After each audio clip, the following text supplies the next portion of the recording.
This evening I want to talk about something, again, that kind of follows up with what we were talking about in the idea of we should be doing something. We should be doing. And really, the main thing that we should be doing is teaching the gospel, which is teaching Jesus Christ, right? That's what we need to be doing. We need to be sharing the gospel with people. And the reason that we do this, and you're going to get questions, why do you follow after, sometimes say, well, why this? Why not Buddhism? Why not Muslim? Why not, why not whatever these other factions may be? Why do you follow Jesus? And our responses should be simply that because Jesus is better. Jesus is better. Jesus is actually the best that we could follow. There is none better because there is none other that is perfect. And so if I have a choice between following someone who lived a life that's been really, really good and almost perfect and somebody that's lived it to perfection, I'm still going to go with the one that lived it to perfection, even if someone else's life was really good, right? Because we want to follow after and to imitate those who have done the best or been most successful. And so we're going to look at some of the reasons why, one of which is his teachings are better, and these are things that we would say we feel. His teachings are better than all other religious leaders. Some have said that they've been unable to find evil contained in his teachings. Nowhere can they find evil in his teachings. Some of the other things that people are saying, no one has been able to find any true good that is not contained in his teachings, right? So he teaches all of what is truly good. That's why he is better. Some of these other leaders, religious leaders, some of these other people, they may be sharing some things that are good, right? Not everything that every religious person outside of the Lord's church has to say is necessarily claiming something bad, right? But they're not giving you everything, and they're not encompassing all that is good, right? And all that is true. And his teaching has never been equaled or surpassed. And the truth is, there are many in the world today that would say, yeah, that may not believe he's the Son of God, but yes, he was a great teacher. Many people in the world believe that. Even in the non-quote religious world will say this was a man who offered some great teachings. They may even go back and use some of his parables in their teachings because he was a good teacher, right? Even those who don't follow after him recognize that no one has been able to teach to the level or surpass what Jesus Christ has been able to do. And think about we talk about the masses that you fill up a stadium today or something like that. We forget about the masses that followed Jesus Christ as well, right?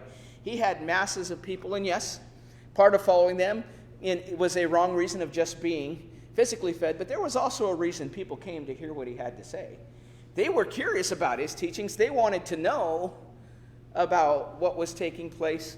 And so we believe that his teachings are better than any others. We can look at reactions from those who have had the opportunity to hear him speak. As we go through Scripture in Matthew 7:28 and 29, it says, "And so it was when Jesus had ended these things that the people were astonished at his teaching, for he taught them as one having authority and not as the scribes." Do we ever look at that? Have you ever asked somebody, or you're in school and you ask about a specific teacher? Do I want to take a class from this particular teacher? Or is there somebody that's better, right? Is there a better teacher that I can get this information from? Even the scribes who were to write things down, they're saying he taught better than they did and taught as having more authority. He had more authority than their religious leaders, right? This is just a recognition that the people had that heard him. And we today hear him through his word, right? We hear the same things that he said, and so we should be reacting with the same type of thoughts and minds, right? We should be astonished at the amazing things that he has to say, and we would say we are. In Matthew 13:54, when he had come to his own country, he taught them in their synagogue, so that they were astonished and said, "Where did this man get this wisdom and these mighty works?" People who had known him probably in the past, because he comes to his own country, and we see at a time in his life where they say, isn't that Joseph the carpenter's son? Who is he? And so people recognize, the people that are there actually recognize who he is. And so while we couldn't be there, we can see that, and we can see how people reacted, and we can say, you know what, as I read this, I'm getting the same reaction too, right? There is this response to what is being said.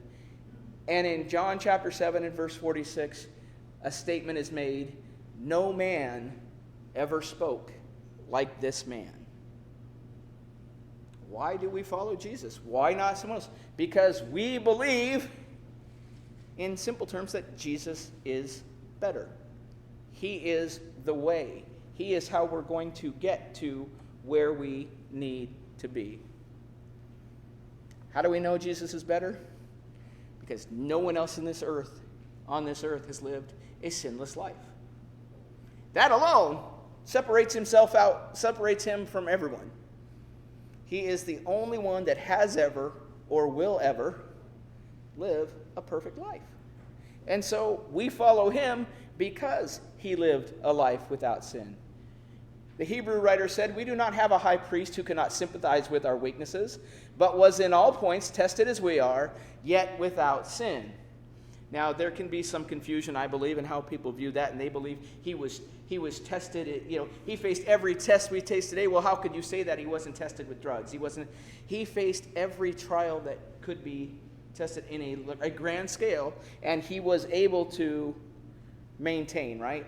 He was tempted in all points as we are, yet there was no sin. There are things that he would go through and tempted in ways that we might be tempted, just not maybe in the same way specifically. But I know there are some who would make the argument, well, you say he was tempted in all things, but there wasn't drugs to tempt him, or there wasn't this or that to tempt him. There were things, and he was tempted in all points as we are, yet without sin. 1 Peter chapter 2, verse 22 beginning. Speaking of Christ, it says, who committed no sin, nor was deceit found in his mouth, who when he was reviled did not revile in return. When he suffered, he did not threaten, but committed himself to him who judges righteously, who himself bore our sins in his own body on the tree, that we, having died to sin, might live for righteousness, by whose stripes you were healed. For you were like sheep going astray, but have now returned to the shepherd and overseer of your souls. And so we look at that, we say, he committed no sin, there was no deceit in his mouth. Okay, when you think of some of the religious leaders today, they're deceiving people, aren't they? And it's been proven in some instances where people, these teachers have been deceitful. What about how they act in regards to if somebody speaks against them? How do some of the people in the world today respond when they're being reviled against, when they're being threatened? How do they react? Jesus reacted better, right? Jesus reacted perfectly and committed himself to God and bore our sins and did these things. But you look at this aspect of no sin and the way that he responds to those who might oppose his teaching. And again, if we follow and we're to be like him, what does that tell us about how we should act if we're reviled? Because we're taught we're going to struggle and be reviled. Are we going to revile in return? If we suffer, are we going to threaten those that are causing us to suffer? Is that what God expects us to do? We follow Jesus because he gives us a better way of handling hard situations, right? None of us are going to have to face the situation of bearing our own cross and being crucified for having done nothing. But he teaches us how we can react when times are tough. He gives us the better example. There are teachers out there that will misuse the idea of an eye for an eye, and a tooth for a tooth. And they may change, they may say, when you're reviled, go ahead and revile right back. For every level that they take it up a notch, you take it one higher. And some teach that, that you have. Christ taught us how to deal with those who speak ill of us, who do these things. We believe he is better. We believe there's only one place that we need to look for a role model. In this, it brings me back to a lot of different things that I've seen in my life. Going back to, I can remember, because I apologize for those of you who care nothing about sports. It was how I was raised. But I can remember there was a time when someone who was involved in sports, and he was told that, hey, your actions are having effect on the young. People look up to you. And his response was simply, well, I'm not a role model. And you know, he wasn't a good role model, but unfortunately people still saw him as a role model, right? They saw him as someone that they wanted to emulate. And you know, he said, I mean, he was basically saying, I'm not good for people to look up to. My actions aren't good, right? So it makes me think of that. And then I don't know how I feel about the term follower, because I don't fully understand the idea of follower on Facebook, because I just don't do it. You know, but what it means when you say I follow after someone. The only thing that I do is I'll just follow after Christ, and I'll concern myself with what he did. I don't know about all of this following what this particular athlete or this particular musician or this particular person is doing. I mean, the fact that we have careers called social influencers just blows me away. I don't understand it. I don't understand it. The only thing I understand are these are people that carry a camera around pointed at themselves, telling you things about their life and what they like. For me, I really don't have a whole lot of interest. You know, if you want to know what somebody's life is like, Jesus is better. You want to know how to have a good life, if you want to follow someone, follow Jesus, right? Jesus is better. He tells you how to react when people revile against you. People on social media may tell you where the best place to eat is, in their opinion. Well, that's information. It's not going to help you spiritually in any way. But we don't look to actors and actresses. We don't look to singers or musicians. We don't look into the sports industry. We look to Jesus, because Jesus is better. And there is a recognition, even from those who are outside the church, that Jesus had some good things to say. We just see the full picture. And so we understand. His miracles set him apart from all other religious leaders. You know, and this kind of goes back to the reason that miracles ever existed was so that Christ could prove who he claims he was. He could prove who he is and what he does.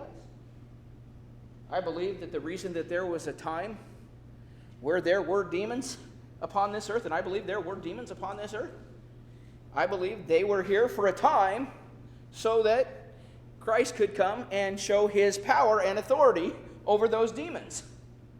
Once we've learned that Christ has the power and ability to do that, then there's no need for us to have demons to be impacting our lives today. And I think I thank God that we're free from that.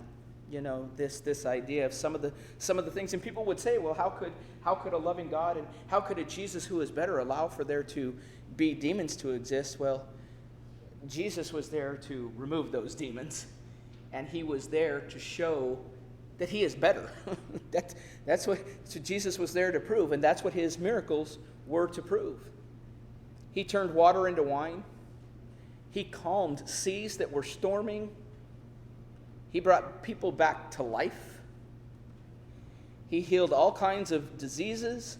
And so that gets me to thinking, okay, so let's talk about some of these religious leaders and what they say they've done. Has any one of them right in front of you turned water into wine? Ever seen anybody actually do it right there? And allowed you, if they claim it, to test the truth, their validity, right? Or allowed somebody to verify? Have you ever seen anybody rebuke the weather? So it's just, you know, I'd love that ability. You get stuck in a storm, or you see a tornado coming, and you just say, "Stop, be still." There's not a religious leader that walked this earth that could do that, other than Jesus. Jesus was better. His miracles prove who he was. He healed diseases and bringing people back to life. You know, somewhere, some way, when you see these faith healers, there's deceit going on somewhere. I can't tell you where it exists. and I can't tell you, but I can go back and I can study the fact of miracles and how they worked and how miracles were, the ability to perform miracles was spread. And at some point, the last person who ever received the ability to perform miracles passed on.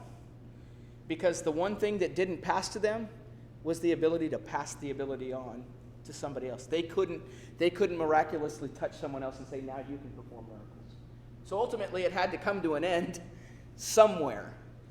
But again, look at this. John chapter 20, verses 30 and 31. Jesus truly did many other signs in the presence of his disciples, which are not written in the book. But these are written that you may believe that Jesus is the Christ, the Son of God, and that believing you may have life in his name. These are written that you may know that Jesus is better. There's other things that occurred in Christ's life. There's other things. We don't know a whole lot about his childhood. From the time that his parents leave him, until we see him as a full-grown adult. We don't know what took place during those times. But if he truly was man on earth, right? There were parts of his life had to have existed. You know, he had parents, he had siblings. Those things don't help us to know that he's better, though, right? Those types of things were not the point of what we need to know about Jesus. We need to know that he is better. Really, he's the best. There is none better. But why do you follow? Because he's better than any religious leader that you can come in contact with. His fulfillment of prophecy, and bear with me, I think I jumped ahead of myself a little bit, but we'll look at this, sets him apart from others. Dr. Charles C. Riley pointed out that the law of chance, it would require 200 billion Earths populated with 4 billion people each to finally come up with just one person who could achieve 100 accurate prophecies in sequence without error. Think about hundreds of billions of Earths with millions and millions of people to find one. That's those odds are worse than any lottery that I've heard. Chance of that happening, right? The Bible records not 100, but over 300 prophecies that Jesus fulfilled. Think of that, the chance of one, and I don't even know the amount of the number that could happen. And his own claims set him apart. Jesus claimed he was deity. You think of what does Muhammad claim? They say there is no God but Allah. And Muhammad is his prophet, right? He doesn't claim to be equal to. Jesus claims deity. He's different than Buddha, Muhammad, Confucius, because he claims to be God. He identified himself as more than just a prophet or teacher. He claimed to be deity. I stop and think about what would happen today if someone tried to claim to be deity, tried to claim to be God. And sometimes it happens. Most of the time they end up somewhere where they have their mind being worked on. Right? I mean, it doesn't make sense, because the reality is that no one could do that. It took one in how many hundreds of billion, in a number. There's only one that could meet all of these things. And to try and claim to be able to do that, that doesn't exist. That ability does not exist within any other. That ability exists because he is deity. Let's say, I and my Father are one. He doesn't say, God is my Father and I am his prophet. He doesn't say, God is my Father and I am his teacher. He says, God is my Father and I am as well, because we are one. I and my Father are one. And there's really one other thing that we can say that proves that Jesus is better than any claim that could be made. Matthew chapter 8, 28, verses 1 through 10. talks about the fact that he is the only religious leader to die, to be known to be dead, and to rise again. It's never happened. It's never going to happen again. But Jesus is better. I don't know about you, but if there's somebody out there claiming that they have all knowledge and truth and they prove themselves to be true, and they can go as far as proving who they are by raising from the dead, that's the person I want to follow. That's the person I want to follow. I don't care about the claims of anyone else. I want to follow someone that truly shows me something that is outside of anything else that's ever been done.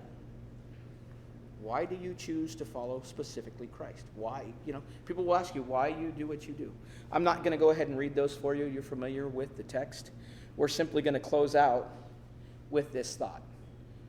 What is it that separates Jesus from all other religious teachers and makes him better? It's his teaching, his perfect sinless life, his miracles, his fulfillment of prophecy, the claims that he made, and his rising from the dead. All of those things make Jesus better than any other religious leader I could choose to follow. And so that's why I do what I do. And that's why I share what I share. Because that question is going to come up. If you're sharing with people who you choose to follow, they're going to want to know why. They're also going to want to see it, right? That kind of brings us to our close. You say that he's the greatest teacher. You say that you think he is better than any, and that you're going to follow him, yet you haven't followed the steps he tells you in order to be his child. Is that really going to go very far with people that you talk to? Yeah, I believe he's better, 100%. He's who I want to follow, but I haven't taken even the first step, right? You need to determine in your life that Jesus is better. You have the help of other Christians who have been there, who have questioned various things, who have gone through life and who have come to that realization, looking out for you, hearing what you have to say and are willing to talk to you. But at some point you have to decide who it is that you want to follow.